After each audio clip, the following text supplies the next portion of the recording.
Avant, comme promis, on retrouve Clément Le Saffre pour parler de comics. Mais oui, c'est notre super-héros. Bonjour Clément Le Saffre. Bonjour Philippe, bonjour à tous. On va parler de super-héros avec un comics qui sort des sentiers battus. Qu'est-ce que ça veut dire qu'ils sortent des sentiers battus? Eh ben, vous allez comprendre, ça s'appelle Deceased. Alors il y a un habile jeu de mots qu'on comprend pas nous à l'oral comme ça. Deceased en anglais ça veut dire décédé, sauf que ça s'écrit D-C-E-A-S-E-D, non pas avec le E, parce que DC pour DC Comics, Ouais. l'éditeur de Batman, Superman, etc. La grande maison d'édition des super-héros. Oh, dis donc, c'est pointu. Hein. C'est pointu, voilà. Donc le jeu de mots.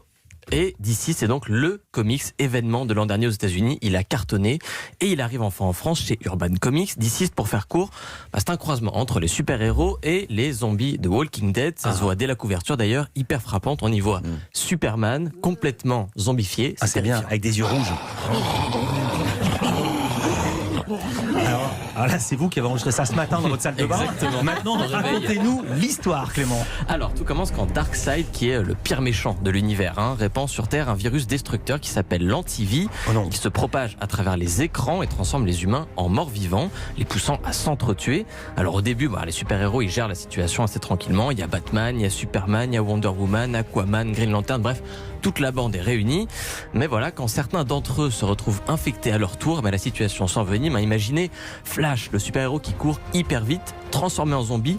D'un coup, il est capable de mordre des milliers d'humains par minute et c'est plus du tout la même histoire. Et c'est justement ça, le parti pris osé de Deceased, zombifier les super-héros les plus connus dans une histoire de fin du monde. Et l'auteur Tom Taylor a fait pas de quartier, autant dire tout de suite, l'un des héros les plus populaires de tous les temps meurt dès le premier chapitre. mince.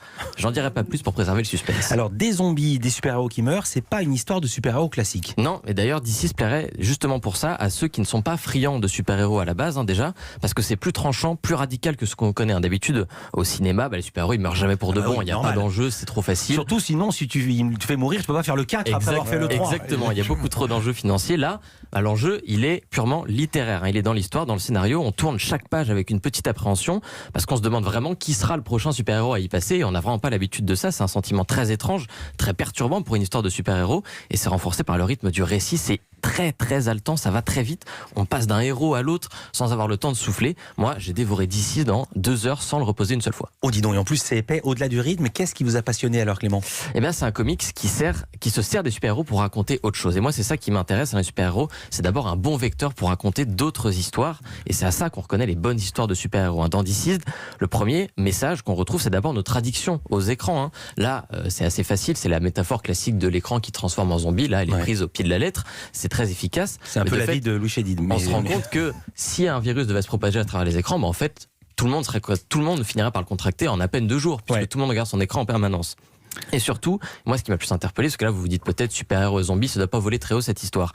Si, parce que DC questionne notre dépendance à l'espoir en fait. Dans le comics, malgré l'apocalypse qui est provoquée par le virus, les citoyens, et à travers nous, puisque nous sommes ces citoyens lambda qui regardons vers le ciel, eux, ils croient jusqu'au bout au miracle des super-héros. Ils voient le monde qui part en fumée, mais ils se disent pas de panique, Batman il va trouver un plan, et puis s'il n'y arrive pas, Wonder Woman elle va arriver avec son lasso, elle va nous sauver. Puis de toute façon, Superman il est invincible, non, il n'y a pas de souci à se faire.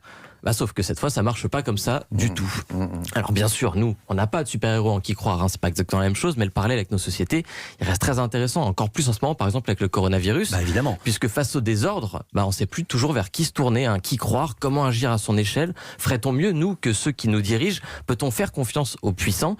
Autant de questions que DC aborde en sous-texte dans son histoire, et c'est la preuve qu'on peut écrire des histoires de super-héros à la fois profonde et politique. Voilà, qui donne envie. C'est accessible à tout le monde? Oui, parce que c'est une mini-série, autrement dit, tout est réuni dans ce seul et unique tome. Il n'y a pas d'histoire avant, il n'y a pas de suite, pas besoin de connaître tout le passé de tous les super-héros. On s'en fiche un peu. D'ailleurs, moi, il y en a que je connais même pas dedans, mais on s'en fout, de toute façon, ils meurent.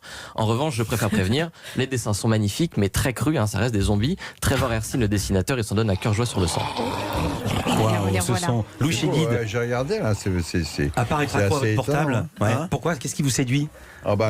Les dessins sont vraiment très chouettes, quoi. Et puis ça doit faire bien peur. Donc il y a des moments assez angoissants. Il y a des morts. D'après mes infos, il y a des morts. Puis ça faisait longtemps qu'on n'avait pas parlé du coronavirus. Non, mais là, c'était totalement hasard. C'était totalement hasard. Donc, la sortie du livre, elle est programmée depuis des mois. La sortie du livre est programmée. Vous l'avez bien